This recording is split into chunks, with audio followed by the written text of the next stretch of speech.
Usuarios del transporte urbano transurbano mantienen una dificultad con el cobro del pasaje al abordar las unidades. Desde unos días atrás, los lectores de las tarjetas no les indican el monto de los débitos.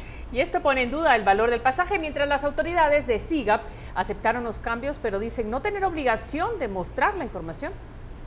Los usuarios del transporte público se quejaron ante la falta de información en el transurbano al momento de abordar una unidad y efectuar el pago del pasaje vía electrónica por medio del lector de tarjetas. Repentinamente dejó de aparecer la información sobre el monto debitado y el saldo disponible. Aparecía saldo, la hora y cuánto le estaban cobrando uno de pasaje. Ahora no aparece nada de eso. Como solo en ahí donde está el transmetro de ahí del trébol, es donde está una cajita donde solo ahí lee cuánto lleva uno, pero no vamos a ir todas las veces hasta ahí para saber cuánto tenemos de saldo, ¿verdad? Algunos los hace pensar de que tal vez están cobrando más, pero sí es un inconveniente porque a veces uno en realidad no sabe cuánto tiene y sube y ya no se puede subir al bus por no tener saldo.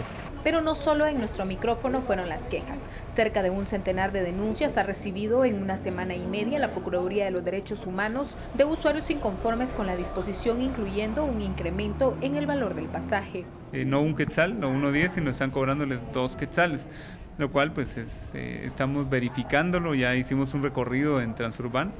En una comunicación vía telefónica, Luis Gómez, vicepresidente de la Asociación de Empresarios del Transporte Urbano, confirmó el cambio en la mecánica de aviso al usuario, pero no en el alza del pasaje. La tarifa puede verificar cualquier persona que se está cobrando la misma tarifa. No es una obligación nuestra poner los sellos. Pero eso estaba dentro de las unidades antes y desde hace una semana que no funciona. Antes tal vez, pero nosotros dentro de las readecuaciones que se dan al sistema, lo que se hace es pues tratar de ser un poco amable con la gente y poner un saludo.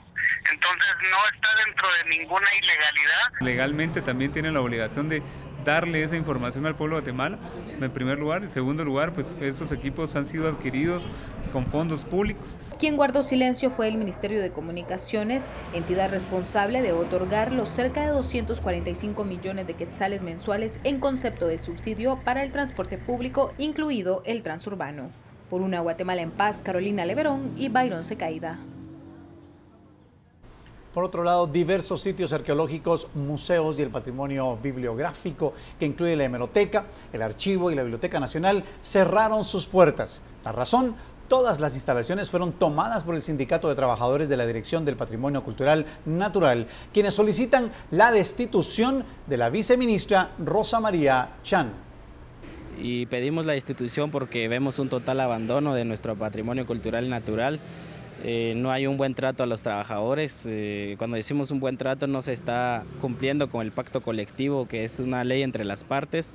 Como sindicato es nuestra responsabilidad anunciarle al pueblo de Guatemala que realmente nuestro patrimonio está en riesgo cada vez más. Si no se toman acciones concretas, nosotros calculamos que en los próximos 5 o 10 años algunos de los sitios podrían colapsar en todo su sistema. En la puerta de entrada a los museos de etnología, arqueología y ciencias naturales, así como en la Biblioteca Nacional, se observó letreros donde se declaran en asamblea permanente. El ingreso a 10 sitios arqueológicos también fueron impedidos. Después de una reunión con el ministro de Cultura, la viceministra de Patrimonio Cultural negó los señalamientos. El hecho de tomar oficinas es un allanamiento ilegal, el hecho de tener personal es un secuestro, el hecho de no dejarlos entrar a trabajar o salir y tener libre locomoción, pues es una coacción al personal. En la cuestión administrativa, legal, es porque no se ha firmado el pacto colectivo, pero para firmar un pacto colectivo hay que tener un respaldo financiero y nosotros, como ustedes saben,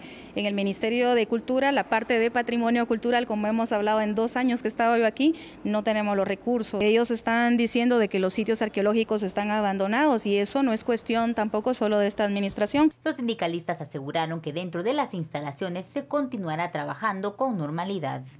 Los sindicalistas esperan que el gobierno pronto le dé una solución a estos problemas y aseguraron que el día de mañana se unirá el sindicato de artistas.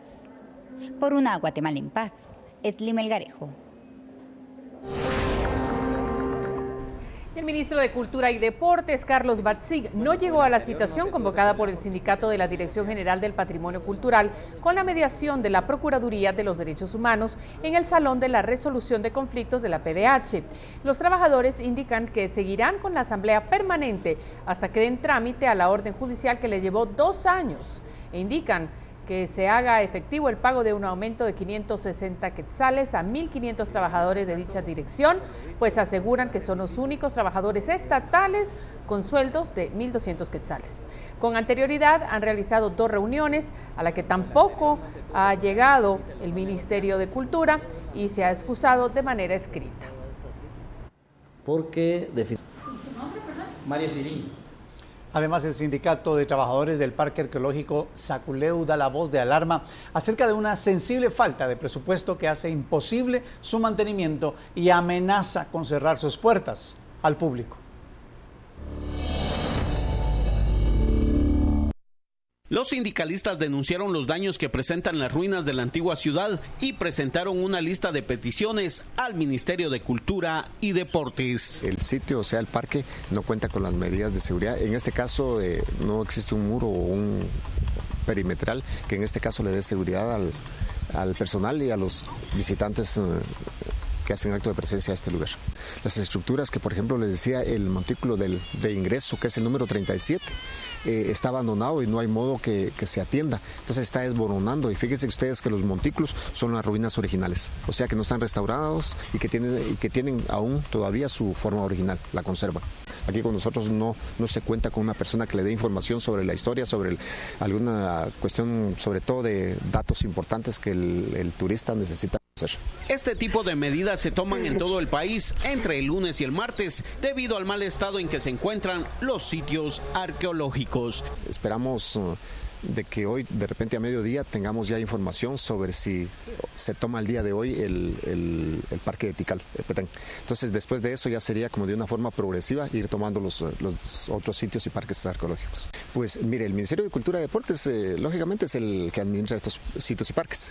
O sea, hay un presupuesto que cubre cada año, en este caso, sobre todo el gasto que se hace en relación con los trabajadores. Por una Guatemala en paz, Gustavo López.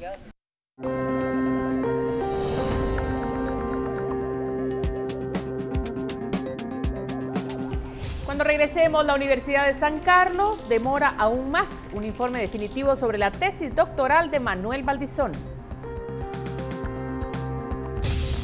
Además, jueza resuelve mantener en prisión a las 2 mujeres acusadas de agredir a la vicepresidenta Roxana Valdetti. Ya volvemos.